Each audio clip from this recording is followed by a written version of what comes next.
खुलुमबाय जेएन बड' निउज चेनेलनि नायगिरि बिथांमोननिसिम गोदान बोसोरनि गुरै हामलायनाय बावहरनाय थाबाय। नोंथांमोना अननानै भिडिअखौ फारियै जोबजासे नायलांदो।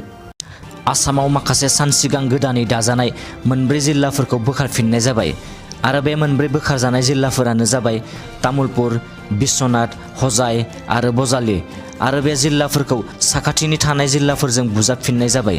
जेरै तामुलपुर जिल्लाखौ सिगांनि बायदिनो बाक्सा जिल्लायाव, बिश्वनाथ जिल्लाखौ सनितपुर जिल्लायाव, बजालि जिल्लाखौ बरपेटा जिल्लायाव आरो हजाय जिल्लाखौ नगाव जिल्लायाव फोनांजाबफिनबाय। थांनाय सानखालि गोदान दिल्लीयाव रायजो सरकारनि मोनसे गोनां केबिनेट जथुम जानानै थाङो।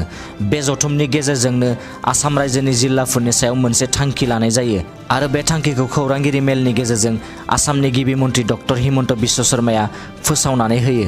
हानि मोनथाय दाबिखौ लानानै आगसुआ गोख्रों सोमावसारदों। गरखा हारिखौ BTR सरकारा थगायनानै दोननायनि गोख्रों अजद। दानि BTR सरकारखौ फैगौ बिसायख'थियाव फिननाय होनो थाखाय आगसुआ थियारि। दासान्दि BTR सरकारा BTR हालामाव हा गैजायै सुबुंफोरनो गोख्रों राहा लानानै हा रानबाय थानाय समावनो सोमावसारनायनि गेजेरजों मोनसे गोख्रों अजद दैखांदों मिरु आगसुनि आफादगिरि अर्जुन सेत्रीआ। आगसुनि आफादगिरि अर्जुन सेत्रीआ बुंदों, BTR सरकारा दासिमै थागिबि हारिनो हानि मोनथायखौ होनो हायाखै, ओरैनो नंखाय हानि मेला खालामफ्लादों, लोगोसे गरखा हारिखौबो थगायदों, जायखौ फैगौ BTR बिसायख'थियावसो फिननाय होनो थियारि जादों आगसु आफादा। आगसु आफादा BTR सरकारनि हेंथायै हा मोनथाय दाबिखौ लाना बे गोख्रों सोमावसारनाय हाबाफारिखौ थांनाय सानखालि बाक्सा निकासिनि इन्द्रलाल पाठक बालिका हिन्जावसा फरायसालिनि गेलेग्रा फोथाराव लानाय जायो। बे सोमावसारनायाव खमैबो 1000सो सुबुंफोरा बाहागो लादों होनना खौराङाव मिथिहोदों। मोनसे गिख्रंथाव जाब्रबथाय। गंसे खारबाय थानाय बासनि बास सालायग्राया हरखाब हार्ट एटेक जादों आरो सालायग्राया सामलायथाय खोमानानै लामायावनो गंसे कारजों गिख्रंथाव जाब्रबथाय जायो आरो बे गिख्रंथाव जाथायजों जायगायावनो 6 सुबुङा जिउ गोमानाङो। बे गिख्रंथाव जाथाया जादों गुजरातनि नाभासारियाव। थांनाय सानखालिनि फुंबिलिनि 4 बाजिसोआव बे गिख्रंथाव जाथाया सोमजियो। आहमेदाबादनिफ्राय मुम्बाइ फारसे फैबाय थानाय समावनो बे जाथाया नुजाथियो।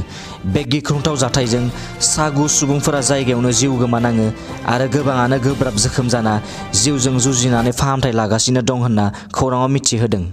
BTR सरकारनि फिन मोनसे बाखनायजाथाव हाबा। BTR सरकारा बेरामि गोनां गोरिब दुखुथिया नखरफोरनो राङारि अनसुंथाइ होदों। BTR सरकारा सा 23 बेरामि नखरफोरनो 20,000निफ्राय 50,000सिम राङारि अनसुंथाइनि चेक रानदों। BTRनि लेङाइ गाहाय मावफुं सोद्रोमा गबिन्द चन्द्र बसुमतारीनि नायनायाव उदालगुरि बियाबनि सिङाव थानाय गासै सा 23 बेरामि नखरफोरा राङारि अनसुंथाइ मोनदों। बेबायदिनो बेराम लायै बेराम 20,000निफ्राय 50,000सिम राङारि अनसुंथाइनि चेक राननानै होदों। दिनैनि रादाबा एसेनोसै।